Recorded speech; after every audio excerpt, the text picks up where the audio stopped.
పరమానందయ్య శిష్యులు మైనస్ కుండలో చంద్రుడు. అది ఒక అందమైన పౌర్ణమి రాత్రి. పరమానందయ్య గారు గాఢనిద్రలో ఉన్నారు. ఆయన శిష్యులు 12 మంది బయట అరుగుమీద కూర్చుని ముచ్చట్లు పెట్టుకుంటున్నారు.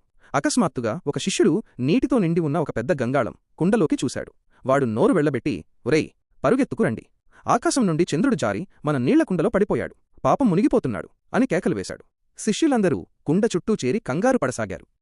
మనం చేతులతో పట్టుకుంటే చంద్రుడు కరిగిపోతాడేమో అని ఒకడంటే, వాడు పారిపోకుండా ముందు మూత పెట్టేద్దాం అని ఇంకొకడు అన్నాడు. వెంటనే వారు ఒక బరువైన రాతి మూతను తెచ్చి గప్పున ఆ కుండమీద పెట్టేశారు. హమ్మయ్య, చంద్రుడిని బంధించేశాం, ఇక వాడు మునిగిపోడు, పారిపోడు, రేపు ఉదయం గురువుగారికి చూపిద్దాం అని సంబరపడిపోయారు. మరుసటి రోజు ఉదయం సూర్యుడు రాగానే శిష్యులు పరమానందయ్య గారిని నిద్రలేపారు. గురువుగారు, మాస్టర్, రాత్రి మేము చంద్రుని పట్టుకున్నాం, రండి చూపిస్తాం అంటూ ఆయన్ని కుండ దగ్గరకు తీసుకెళ్లారు. పరమానందయ్య గారు ఆశ్చర్యపోతూ వారి అమాయకత్వాన్ని చూసి నవ్వుకుంటూ కుండ దగ్గరకు వెళ్లారు. శిష్యులు ఎంతో ఆతృతగా, గర్వంగా ఆ కుండమీద ఉన్న మూతను తీశారు. మూత తీసి చూస్తే కుండలో కేవలం నీళ్లు మాత్రమే ఉన్నాయి. చంద్రుడు కనిపించలేదు. శిష్యులు షాక్ తిన్నారు. అయ్యో, చంద్రుడు ఏడి అని ఒకరి మొహమొకరు చూసుకున్నారు. ఒక శిష్యుడు ఏడుస్తూ, మనం రాత్రి మూత సరిగ్గా పెట్టలేదేమో, వాడు గాలిలో కలిసి పారిపోయి మళ్లీ ఆకాశానికి చేరిపోయాడు అని నెత్తి నోరు కొట్టుకున్నాడు.